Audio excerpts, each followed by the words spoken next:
मर्सियाँ गाने स्टार्ट हो चुकी है। मौलाना साहब अभी तशरीफ लाए हैं, उसके बाद 15-20 मिनट में मसाइल है। आप जो हजरात से गुजारिश है कि मस्जिद आ जाए फर्स्ट अजला पे और मोहम्मद सल्लल्लाहु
मर के भी उसने निभाया मुझसे जो वादा किया, अपने बेटे की वफा पर फक्र है मुझको बड़ा।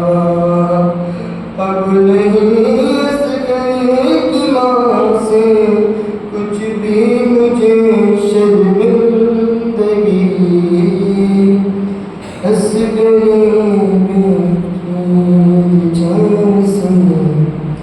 कब्र है आबाद बाप के बदले मुसलमानों ने बेटे से लिए, हर सर जुदा तन जुदा बाज़ू जुदा शेर के। आपकी तस्वीर टुकड़े हो गई गयाली, असग़र जैसी कब्र है पास की। कौन लड़ सकता था उससे, किसने था इतना जिगर। सुनती हो दौलत ने राह उसको घेर कर, लाश भी उसकी सलामत दर्द में रहने लगी। असग़र शीर जैसा कब्र है पास की। असग़र शीर जैसी कब्र है पास की। रोलगी है सोच कर, रोलगी है सोच कर, उम्र बनी है आज भी। असग़र शीर जैसा कब्र है पास की।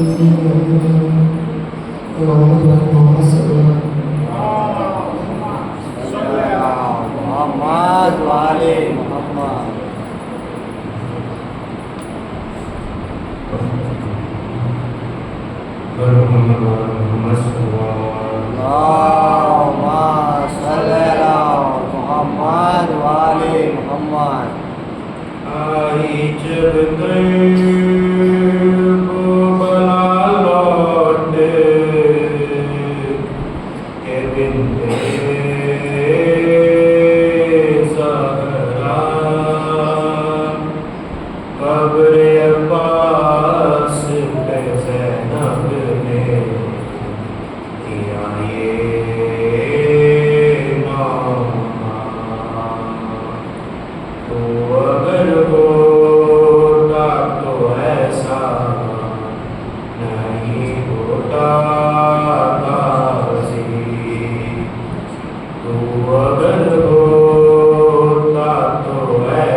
सकीना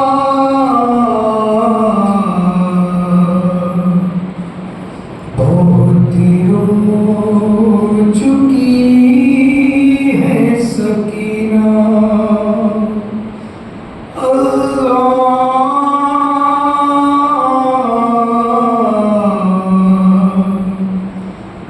बहुत रो चुकी है सकीना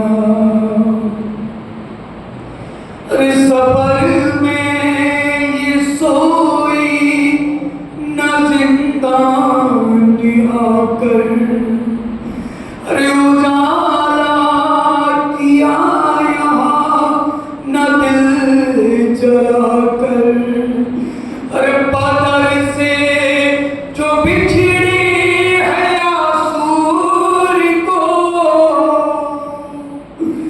अरे सुकून ना पा सकी फिर कभी ना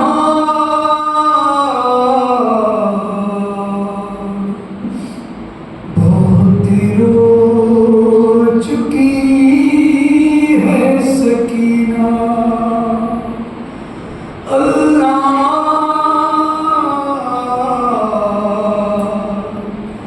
बहुत रो चुकी है सकीना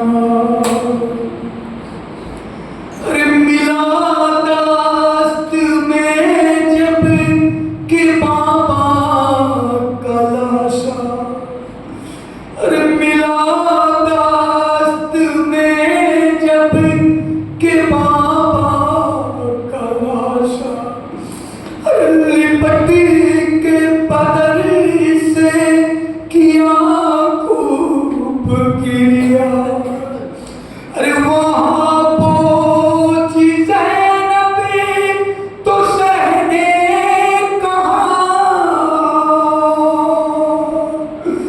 अरे सुना दो इसे जाके बहना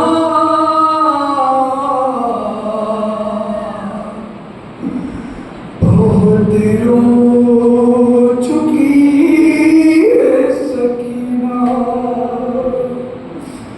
अल्लाह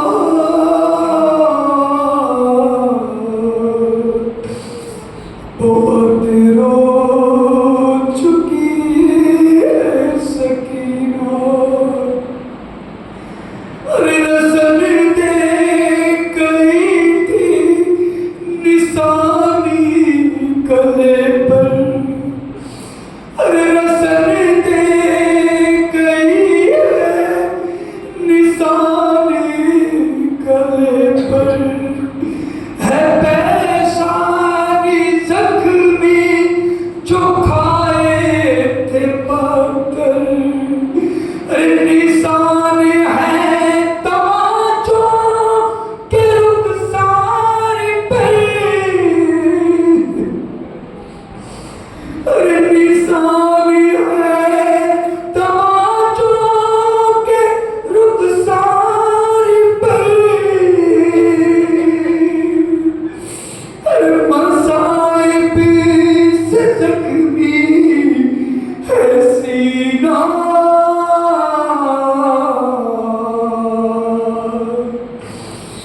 बहुत रो चुकी है सकीना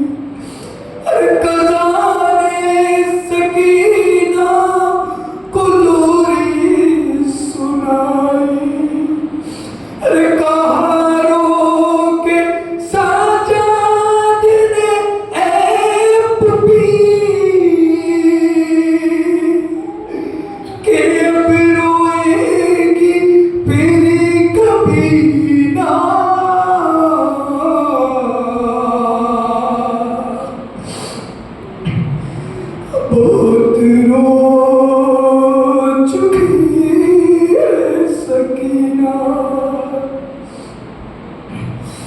अल्लाह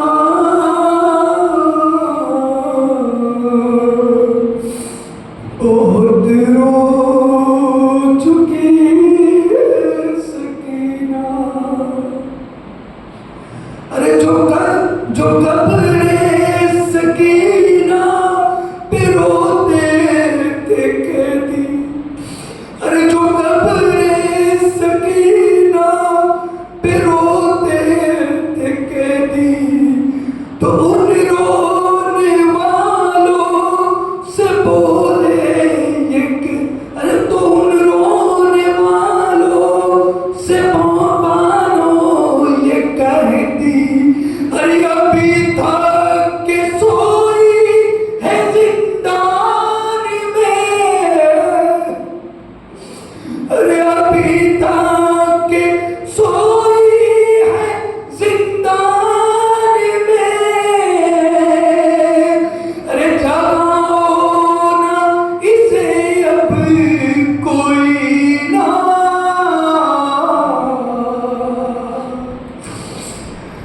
बहुत रो चुकी है सकीना, अल्लाह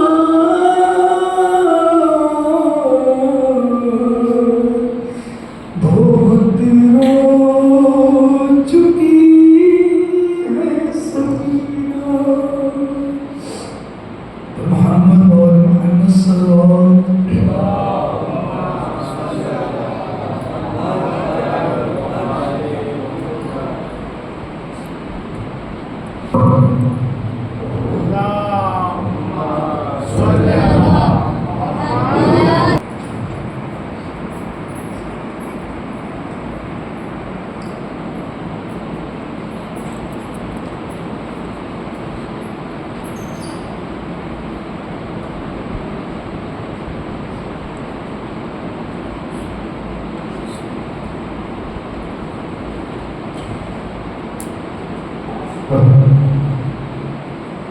जो बाहर खड़े उनसे गुजारिश है वो फर्श से जाते आ जाए।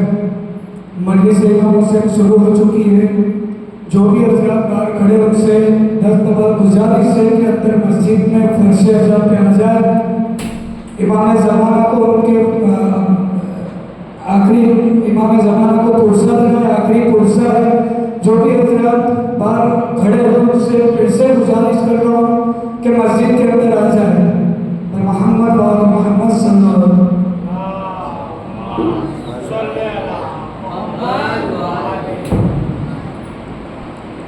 ला हौला वला कुव्वता इल्ला बिल्लाहिल अलिय्यिल अज़ीम। हस्बुनल्लाहु व नि'मल वकील, नि'मल मौला व नि'मल नसीर। औज़ु बिल्लाहि मिनश शैतानिर रजीम। बिस्मिल्लाहिर रहमानिर रहीम। अल्हम्दुलिल्लाहि रब्बिल आलमीन वस्सलातु वस्सलामु वत-तहिय्यतु वल कलाम अला अफ़ज़लिल अंबिया'i वल मुरसलीन सय्यिदिना व नबियिना व शफ़ीउल मुमिनीना मौलाना अबुल क़ासिम मुहम्मद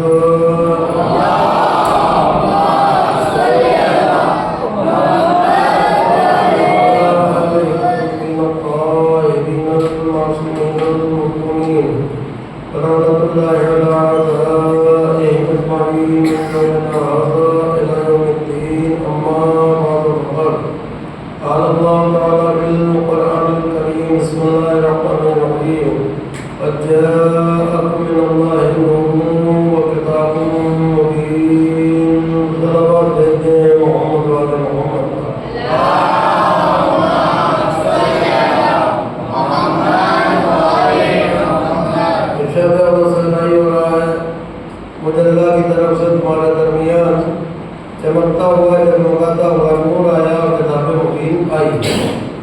20 मिनट का टाइम मुझे 10 मिनट बताए और 10 मिनट आज क्योंकि जावेदा की आखिरी रात है, ज़्यादा 10 मिनट मसाइल मुझे पढ़ना इंशाअल्लाह। तो अल्लाह ने ऐलान किया कि मुझे अल्लाह की तरफ से तुम्हारे दरमियान चमकता हुआ जगमगाता हुआ नूर आया और किताबें मुबीन। इस आयत करीमा में जो नूर का तज़किरा है उससे मुराद मोहम्मद और आले मोहम्मद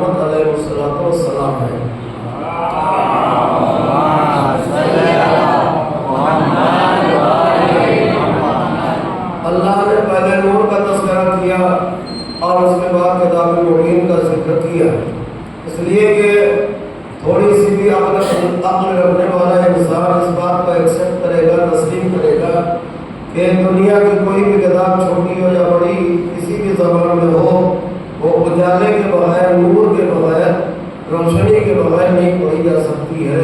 तो कुरान तो अल्लाह का कलाम है, वो रोशनी उजाले के बगैर कैसे पढ़ा जा सकता है। कुरान कहाँ से शुरू होता है? सबसे पहली आयत क्या है? बिस्मिल्लाहिर्रहमानिर्रहीम, ठीक है। सूरह बकरा शुरू होता है मसलन लेफ्ट और पेज से, तो राइट पर अलहम्द का सूरा लिखा होता है, सबसे पहले ऊपर लिखा होता है बिस्मिल्लाहिर्रहमानिर्रहीम। अब जरा बच्चों को बता दूं, बड़ों को तो क्या बताऊं, इस बिस्मिल्लाह में कितने अल्फाबेट्स हैं वो जरा सुन लो। बे सीन मीम कितने हुए? 3। अल्लाह में अलिफ लाम है 3 और 3। रहमान में रे हे मीम नून 4, 6 4 10। रहीम में रे हे ये मीम 4, 10 4 नहीं पहुंचा। अल्लाह में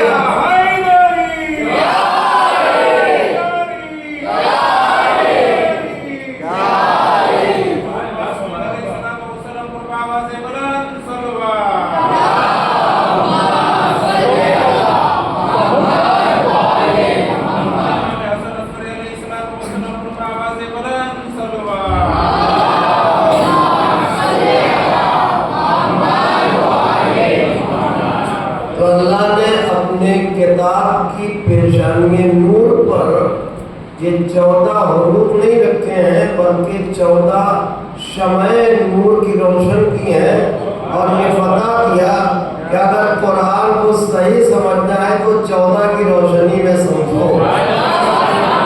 14 से हट करके मरते मर जाओगे, कुरान समझ में नहीं आएगा। समझ लीजिए बिल्कुल सामने की बात। क्या करूं, जरा ये घड़ी भी अपना काम करती रहती है, वरना आज आखिरी रात थी, 11वें इमाम की शहादत की रात में आपको 11वें इमाम को पता है सुनाता जो कम कानों से टकराते हैं, मगर बहरहाल तो आपको बिल्कुल सामने की बात। कुरान मजीद में कुल 114 सूरे हैं, हमारे छोटे छोटे बच्चे भी जानते हैं। उसमें एक सूरा सूरह रहमान, अर्रहमान अल्लमल कुरान खलक़ल इंसान। रहमान यानी अल्लाह, अल्लाह कुरान, कुरान की तालीम दी, खलक़ल इंसान, उसके बाद इंसान को पैदा किया। क्या नतीजा निकला? यानी पहले कुरान की तालीम दी, उसके बाद इंसान को पैदा किया, ठीक है। दूसरी जगह अल्लाहु अखरजकुम मिन बुतूनि उम्महातिकुम ला तालमून शैआ, जब हमने तुम्हें बुतूने मादर से यानी माँ के शिकम से पैदा किया तो ला तालमून शैआ, तुम कुछ नहीं जानते थे। एक जगह क्या कहा? कुरान की तालीम दे के भेजा। एक कहा ला तालमून शैआ, कुछ नहीं जानते थे। मामला क्या है? मामला ये अहले बैत की चौखट से दूरी का है। अगर अहले बैत की चौखट से दूरी रहेगी कभी समझ में नहीं आएगी बात। अगर समझना तो आइए चलते हैं 13 रजब को खाने काबा से एक छोटा सा बच्चा आया, नबी अपने मासूम हाथों में लेते हैं। 3 दिन का बच्चा 4 आसमानी किताबें पढ़ रहा है।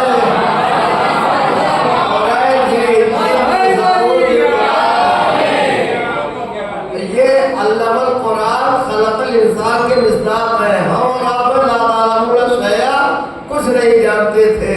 तो अगर अहले बैत को छोड़ करके कुरान समझना चाहोगे तो कभी समझ में नहीं आएगा। अरे देखिए, हम अल्लाह ने 2 चीजें भेजी है ना, क्या? नूर और किताबें मुबीन। और रसूल ने छोड़ी कितनी चीजें? इन्नी तारिकुन फिकुमुस सकलैन, 2 चीजें, सकल गिरा बहा वज़नदार। तो क्या कहा गया? कुरान हमारे लिए काफी है। मैं आपके यहाँ आया और आपने चाय भी ला के रखी, कॉफी भी रखी। मैं आऊँगा नहीं, मतलब मिसाल दे रहा हूँ।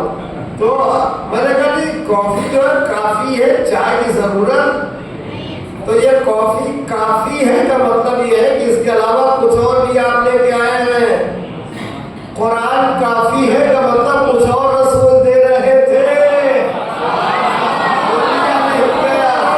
इनकार कर दिया गया है ना, तो कुरान काफी है, लिहाजा इस बात की दलील है कि कुछ और दिया गया। तमाम दुश्मनों पर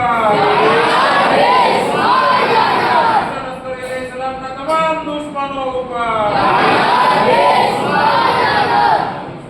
तो ये कुरान और अहले बैत, कुरान कितना अजीम है, अहले बैत बताएंगे, अहले बैत के लिए आजम शान कुरान बताएगा। ये कच्ची पक्की रोटियां खाने वाले की खजूरें खा के शिकम भरने वाले क्या बताएंगे कुरान क्या है। ये हमारे दरमियान जो कुरान है, ये है तो वही कुरान जो कुछ नाजिल हुआ हमारे रसूल पर वही है, मगर इधर उधर आयतें बिखरी हुई है, सूरे बिखरे हुए हैं। इसलिए कि टेंशन की हालत में चंदा चुटकी करके कुरान जमा किया गया है। कहीं हड्डी पे मिला, कहीं पत्ते पे मिला, कहीं कागज पे मिला, कहीं और कहीं मिला। लेकिन जो हमारे दरमियान है, जो जमाने के इमाम के पास है, वो उस तरह से मौला अली ने जमा किया जिस तरह कुरान नाज़िल हुआ था, तंजील के दरबार से। रसूलुल्लाह की वफात के बाद मौला अली ने दरवाजा बंद किया, कुरान जमा करना शुरू किया। देखिए बड़े इक़्तिसाद के साथ, पूरी तवज्जो के साथ आप अल्हम्दुलिल्लाह सुन ही रहे। तो मौला अली ने दरवाजा बंद किया, कुरान जमा करना शुरू किया। आए लोग काहे के लिए, चलिए बुलाया गया है। मौला ने इनकार किया, कहा मैं कुरान जमा कर रहा हूँ, मैं नहीं आ सकता हूँ। तो दरवाजा बंद करके कुरान जमा करना इस बात की दलील है कि पूरा कुरान अली के घर में मौजूद था, बाहर से लाने की जरूरत नहीं थी। अगर एक जुमला सुन लीजिए, मौला ने कुरान जमा किया, ऊँट पे बांध किया, लेके दरबार में पहुंचे। दरबार समझ रहे हैं ना?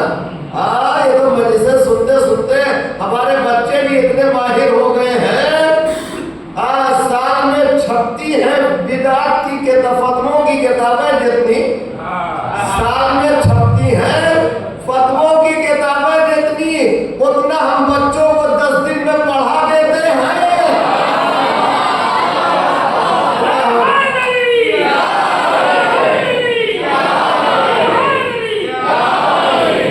हम बच्चों को 10 दिन में पढ़ा देते हैं। तो तमाम दुश्मनों पर तो मौला लेके पहुंचे, कहा मैंने कुरान जमा किया, ले लो। कहा नहीं, हम आपके हाथ से नहीं लेंगे। ये इनकार जरा मिजाज वसीयत में बात ठहरा, आवाज वसीयत आई। अच्छा, अली के हाथ से कुरान नहीं लोगे? अली नहीं है, यदुल्लाह है, अल्लाह का हाथ है ये। तो मिजाज वसीयत में बात ठहरा, आवाज कुदरत आई। ठीक है, आज अली के हाथ से कुरान नहीं लिया है ना, तो कल क़यामत के दिन जन्नत भी अली के हाथ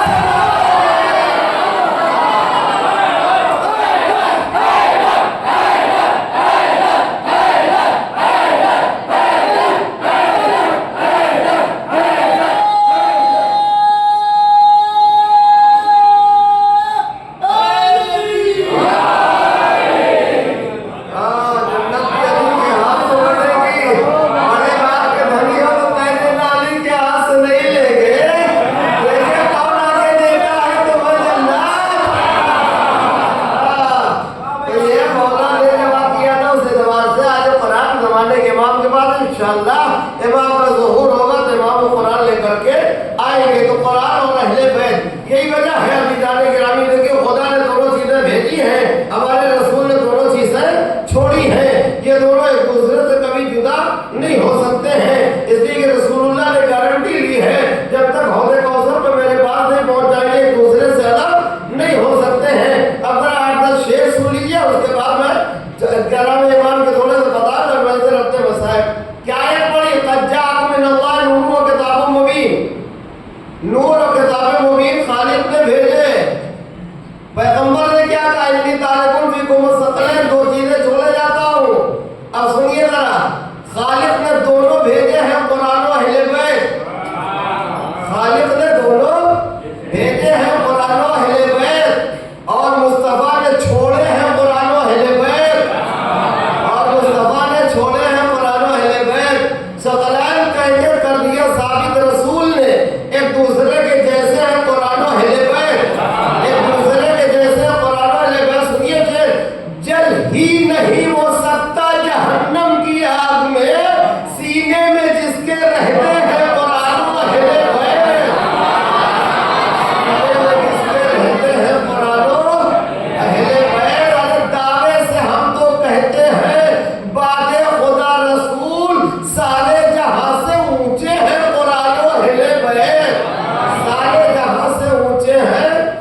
देखा कि खात्मा हो जाएगा तो एक बड़ा मक्कार अय्यार शीशाकार था, उसने जल्दी जल्दी कपड़े में ईंटें लपेटी नहरों में बंद किया।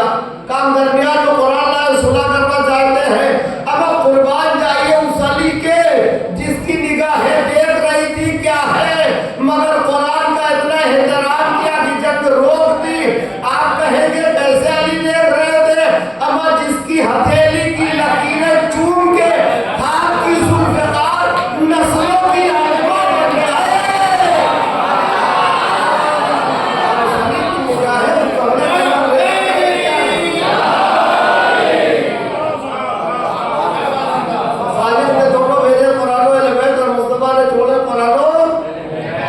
दुश्मन ने रख के नैज़े पे सिफ़ीनो शाम में,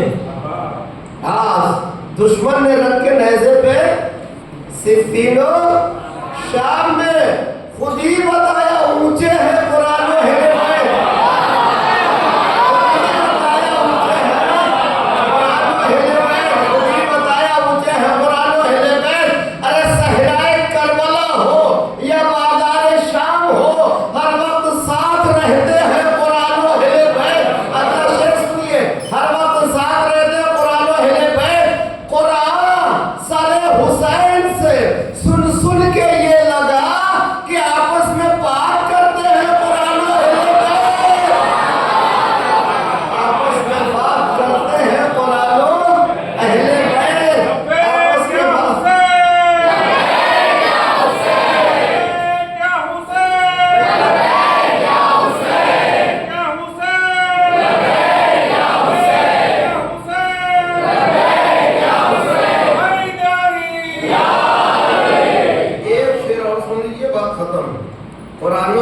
ठीक है। गालिब ने दोनों भेजे कुरान अलग है और मुस्तफा ने जोड़े हैं। कुरान जो कपड़े में लपेटा जाता है उस कपड़े को जुज़दान कहते हैं। खालिद ने दोनों भेजे कुरान अहले बैत और मुस्तफा ने छोड़े हैं कुरान अहले बैत। जुज़दान में है एक तो पर्दे में दूसरा, जुज़दान में है एक तो गैबत में दूसरा, जुज़दान में है एक तो गैबत में दूसरा, पर्दे में दोनों रहते हैं कुरान अहले बैत, पर्दे में दोनों रहते हैं कुरान अहले बैत। और जो करबला से हो के गुजरते हैं तो डायरेक्ट नहीं, इधर उधर से नहीं, मदीने के बाद मकान उकान से नहीं, जो करबला से हो के गुजरते हैं तो फिरदौस के वो रास्ते हैं कुरान अहले बैत, फिरदौस के वो रास्ते हैं कुरान अहले बैत। जब अहले बैत पर आयत आई है, अज़ीज़ान गिरामी, कुरान ने ऐलान किया कुरान पर अगर हर्फ आया तो अहले बैत ने बोल करके बचाया है। मेरे आपके 11वें इमाम के ज़माने में इसाक़ कनदी इसने कुरान की आयतें जमा की और तज़ाद का, जैसे मैंने आपकी खिदमत में दुआएं पेश की। एक ने कहा तालीम कुरान देके बजाय कहा ला तालमून शैया, इस तरीके की आयतें जमा करके माना निकाला और कहा कि कुरान की आयतों में तज़ाद है, टकराव है। किताब का नाम होता तनाक़ुज़ुल कुरान, कोई जवाब नहीं दे पा रहा है। इमाम ने पता चला, इमाम ने कहा एक शागिर्द को बुलाया कि आपने उस्ताद को रोकता क्यों नहीं? उसने कहा वो तो हमारे उस्ताद हैं, कैसे उनके मुंह लग सकते हैं? कहता है क्वेश्चन कर सकते हो, सवाल कर सकते हो? हाँ, तो हमारा काम ही है कि आप क्लास में जाने के बाद जब उस किताब की बात आए तो इतना पूछना कि उस्ताद जो आपने ये माना निकाला है आपके दिमाग की इजाद है या खुदा ने बताया? अगर आपके दिमाग की इजाद है तो कुरान है खुदा का कलाम, आपको मीनिंग निकालने का क्या हक है? और अगर खुदा ने बताया तो कौन सा फरिश्ता आया था आप क्या बताने के लिए? इमाम ने सवाल बता दिया, तैयार हो गया क्लास में। बात करते करते बात आ गई, उसने कहा उस्ताद कभी एक सवाल करना है तो हम भी बच्चों से कभी कभी कहते हैं कि दो सवाल करो। उसने कहा कि एक सवाल करना, कहा हाँ पूछो। क्या ये बताइए कि आपने जो कुरान की आयतों के मीनिंग निकाले हैं ये आपके ज़हन की इजाद है अल्लाह ने बताया? अगर आपके ज़हन की इजाद है तो कुरान अल्लाह का कलाम है, आपको कोई हक नहीं है मीनिंग निकालने का। और अगर अल्लाह ने बताया तो कौन सा फरिश्ता नाज़िल हुआ था? फबुहितल्लज़ी कफ़र, काफिर मबहूत हो गया, हक्का बक्का पसीने आने लगे। का ये सवाल तुम्हारे जहन में कहाँ से आया? कहा भाई बैठे बैठे सोच रहा था आ गया क्या? ना, जो तेरे उस्ताद के दिमाग में ना आए वो तेरे दिमाग में कहाँ से आएगा? समझे आप? अब इसने कहा, उस्ताद ने कहा सच बता, इसने कहा मुझे किसी और ने नहीं, उसने बताया है जहाँ कुरान नाजिल हुआ है, उसने बताया है जहाँ रिजवाने जन्नत दर्जी बन के आता है, उसने बताया है जहाँ जिब्राइल झूला झुलाने आता है, उसने बताया है जहाँ मीकाईल चक्की चलाने आता है, उसने बताया जहाँ के बच्चे झूले में लेट करके लौहे महफूज का मुताला करते हैं, मुझे इमाम हसन अस्करी ने बताया है। अब एक मरतबा हिसाब कनदी उछल गया, सारी किताबों को जलाकर खत्म कर दिया। अदीदाने गिरामी देखा आपने, कुरान की इज्जत बाहर पा रहा था, बचाया तो अहले बैत ने बचाया है, किसी और ने नहीं बचाया है। ये इमाम का एहसान है कि कुरान की सदाकत की आबरू रख ली है। जब भी कुरान पर कोई वक्त पड़ा है, अहले बैत ही ने बचाया है।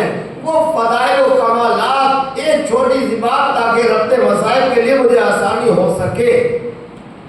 मोहम्मद अयाश नामी शख्स कहता, हम बैठे हुए थे, इमाम का जिक्र आ गया, फदाइल व कमालात बयान हो रहे थे, तो एक शख्स कहता है इमाम का दुश्मन था, कहा मैं ऐसे ना मानूंगा। कहा कैसे मानेगा? कहा मैं बगैर रोशनाई के क्वेश्चन लिखता हूँ सवालात, इमाम जवाब दे दे तब मैं मानूंगा कि हाँ इमाम के पास इल्म है। कहा अच्छा, अभी तो सयाद अपने बंदे में खूब फंसा है। लिखा है इसने बगैर रोशनाई के इमाम के पास गया, इमाम ने सारे सवालात के जवाब आज लिखे, उसके बाद उसका नाम लिख दिया, उसके बाप का नाम, उसके दादा का नाम, उसके परदादा का नाम, पूरे खानदान का नाम लिख दिया। क्या समझे? पूरे खानदान का नाम लिख दिया। खाली देख करके ईमान लाया। ईमान लाना इस बात की दलील है कि वलदियत सही थी, वरना कभी ईमान न लाता।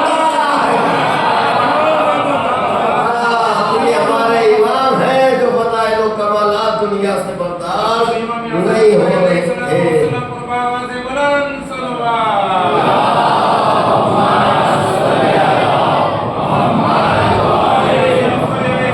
तमाम दुश्मनों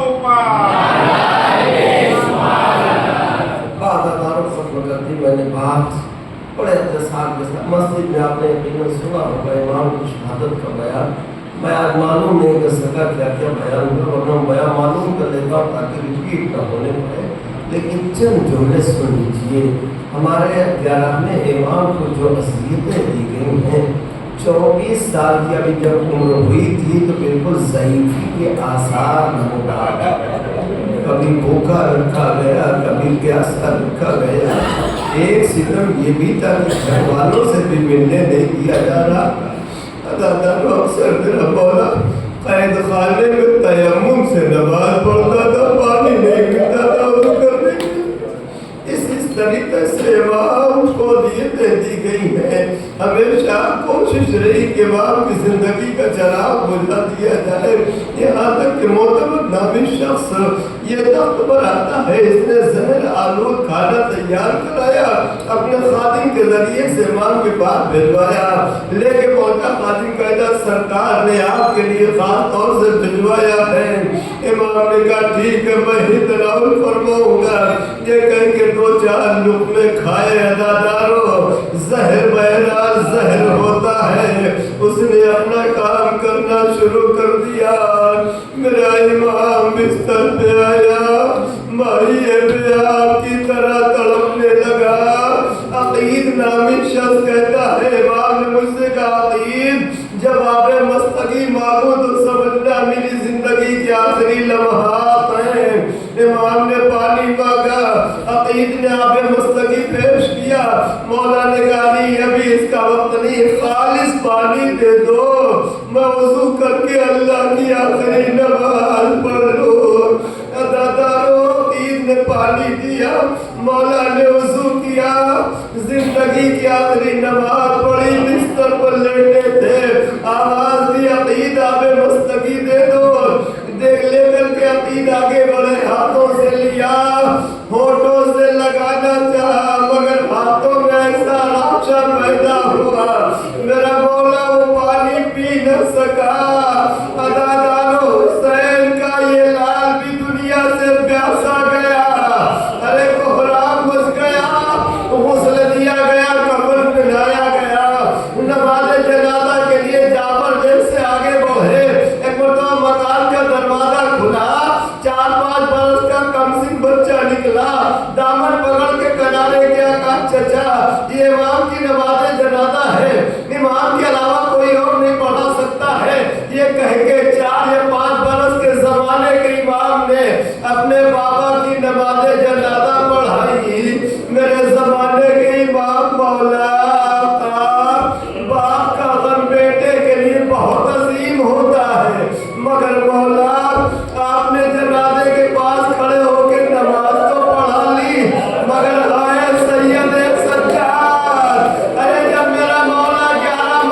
जैसे गले से लगाया मेरा बोला तो मेरा चचा आहिस्ता मेरे नाम नाराज होता नहीं चचा।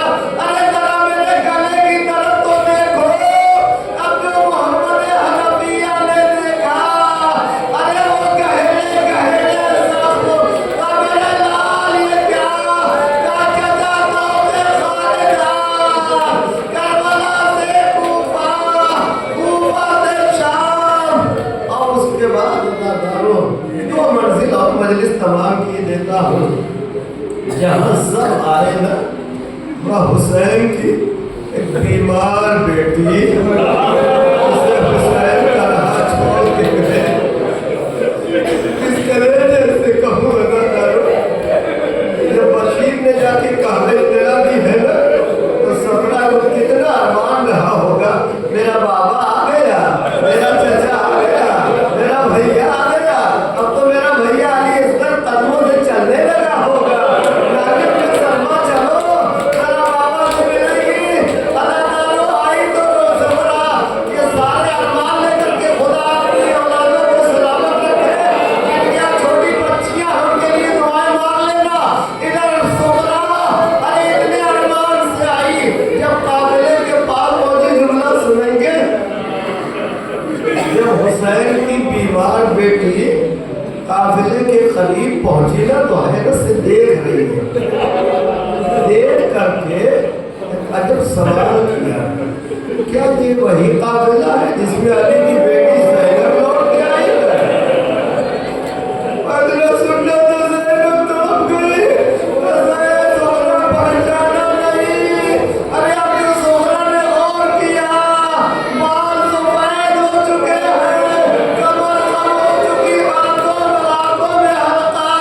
ए तुम्ही अम्मा ये क्या है? ए ज़ोहरा, अरे जब से मेरा भैया मारा गया,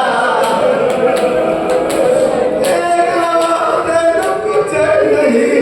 अल्लाह ताला। अब उसके बाद जनाब फातिमा सुगरा ने जनाब ज़ैनब से पूछा, मेरे चचा कहाँ है? शहीद हो गए बाबा, शहीद हो गए। मेरा भैया अली अकबर शहीद हो गया, मेरा भैया से शहीद हो गया। सुनेंगे औलाद वालों। अब उसके बाद फातिमा सुगरा ने पूछा नहीं, अपनी माँ अपनी जगह से खड़ी हो गई। इस बीवी को देखा, उस बीवी को देखा, उस बीवी की गोद में देखा। ज़ैनब समझ गई, सुगरा क्या तलाश कर रही हो? अब भी अम्मा, अरे सब मक्का के जाने के लायक थे, मगर मेरा भैया अली असगर वो तो इस लायक भी नहीं था। हाँ बेटी अली असगर 3 बार तीर का निशाना बना और एक जुमला और बेटी सुगरा अली असगर 3 भाग के तीर का निशाना बन गया। और ये बेटी सुगरा जरा कलेजे पे हाथ रख ले, एक खबर और सुना दो। सुगरा कलेजा संभाल ले मेरी बेटी। अबू भी अम्मा क्या असगर करबला में शहीद हो गया, सकीना चांद में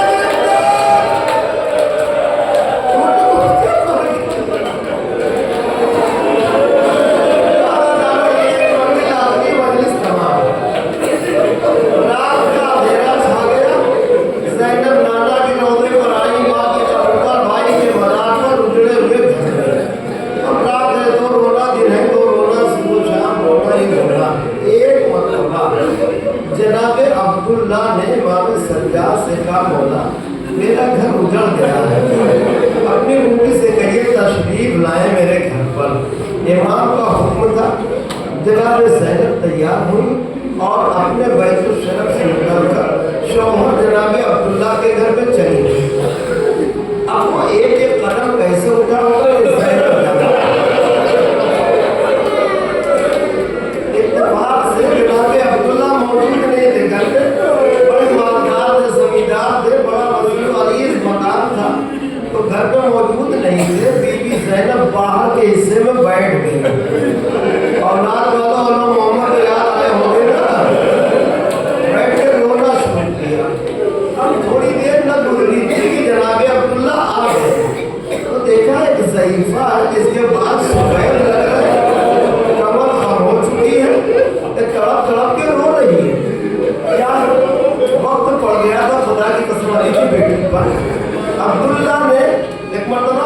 पीछे ही कदम ठहराया, कोई दूर पर ठहर गए।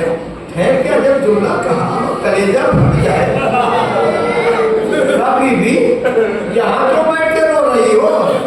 मेरा घर तो वैसे ही उजड़ गया है, तकलीफ है तो जमाने के बाद सैयद सज्जाद उनसे जाके बयान करो, फैसला सुनना था, ज़ैनब का कलेजा फट गया, सर उठाया अब्दुल्ला, अरे मैं कोई और नहीं, औला मोहम्मद की माँ, अली की बेटी। जनाब अब्दुल्ला ने ये बाजू पकड़ा, बाजू संभाला, कहा अली की बेटी हुजरे के अंदर तो चलो, जहाँ भी हो बैठ गई हो, लेके चले। कहा बीबी तेरा वाक़या करबला तो बताओ। अब बयान करती जा रही है, मेरा भैया मारा गया, मेरा भतीजा मारा गया, मेरे बेटे मारे गए। जनाब अब्दुल्ला भी रो रहा, बीबी ज़ैनब भी रो रही है। बस एक मरतबा खुदा जाने कैसी हवा चली ना कि जनाब ज़ैनब के बाजू से रदा हट गया। अब जब अब्दुल्ला ने देखा धीरे धीरे अली की बेटी कह जाओ, अब करबला की दास्तान बाद में बयान करना, सुनिए जुमला बता दो। अली की बेटी ये बताओ बाजुओं में रस्सी के निशान कैसे हैं? कहा अब्दुल्ला भैया की शहादत के बाद इन बाजुओं में जगह के रस्सियां बांधी गई थी। जब ये सुन लिया है ना तो अब्दुल्ला ने जब जुमला कहा, मौला हुसैन को नहीं पूछा, अली अकबर को नहीं पूछा, आसिम को नहीं पूछा, औला मोहम्मद को नहीं पूछा, काली की बेटी इतना बता दो जब बाजुओं में रस्सी बंध रही थी तो अब्बास कहा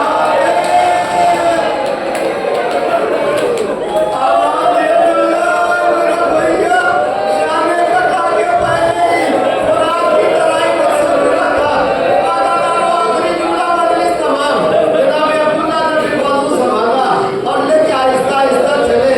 देखिए नफ्सियाती बात है, किसी माँ बाप की औलाद दुनिया से चली जाती है ना तो औलाद के मरने के बाद उसका लिबास देख के, चादर देख के, रिदा देख के माँ बाप का कलेजा तड़पता है। आशूर को जनाब औला मोहम्मद के लाशें आए तो अली की बेटी ने शुक्र का सजदा किया।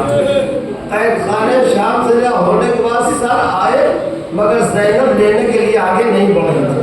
आशूर से लेके घर पलटने तक कभी ज़ैनब और मोहम्मद पे नहीं रोई थी। मगर औलाद वालों जरा कलेजा संभाल के आगे जुमला सुन लो।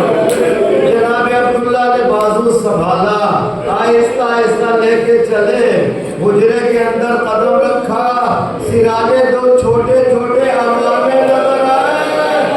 ज़ैनब ने करबला का रुख किया, ए औला मोहम्मद, अरे तुम करबला में सो गए, दुखियारी माँ लौट के वतन आई है।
तुम्हारे गम में रोते रोते मर जाते तो अच्छा था,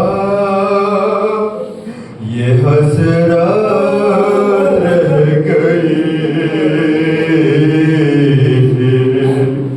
ये हसरत रह गई है करबला वालों, खुदा हाफिज़, खुदा हाफिज़।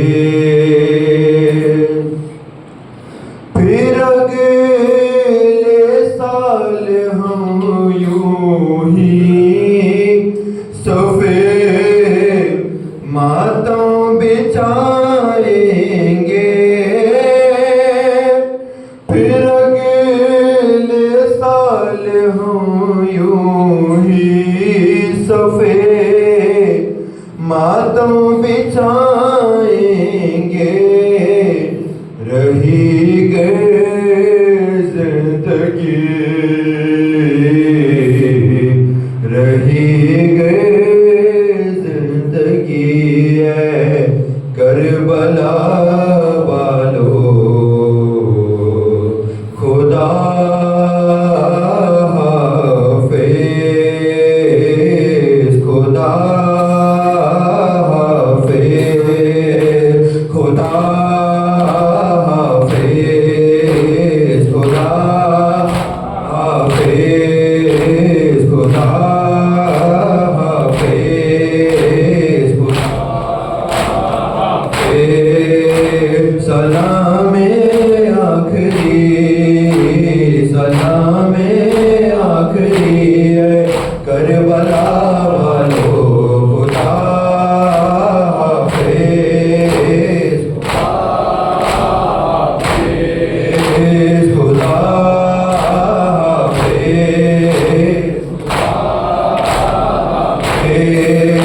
न हमसे हो सका कुछ भी अदा, हक में ज़बानी का, न हमसे हो सका कुछ भी अदा, हक में ज़बानी का है ये शर्मिंदगी, है ये शर्मिंदगी है करबला वालों, खुदा हाफिज़, खुदा हाफिज़, खुदा हाफिज़। तुम्हारे साथ ज़हरा भी यहाँ, तुम्हारे साथ ज़हरा भी यहाँ तशरीफ लाई थी, तुम्हारे साथ ज़हरा भी यहाँ तशरीफ लाई थी, ये इज़्ज़त भी मिली, ये इज़्ज़त भी मिली है करबला वालों, खुदा हाफिज़, खुदा खुदा हाफिज़, हाफिज़। सलामे आखिरी,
सलाम आखिरी सलाम आखिरी है करबला वालों खुदा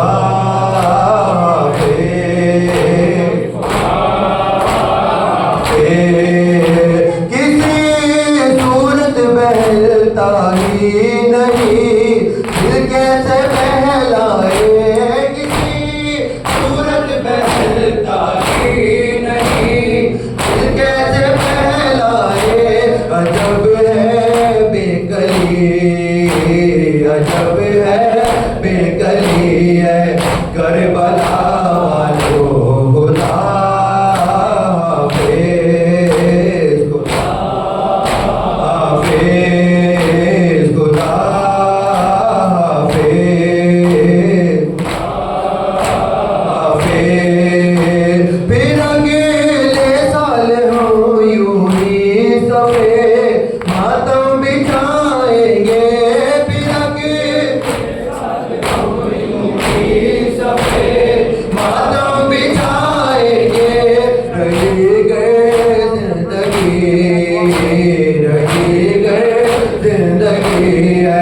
करबला वालों खुदा हाफिज़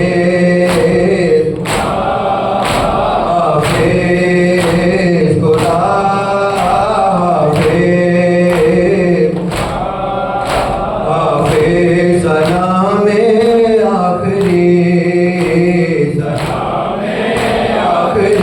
है करबला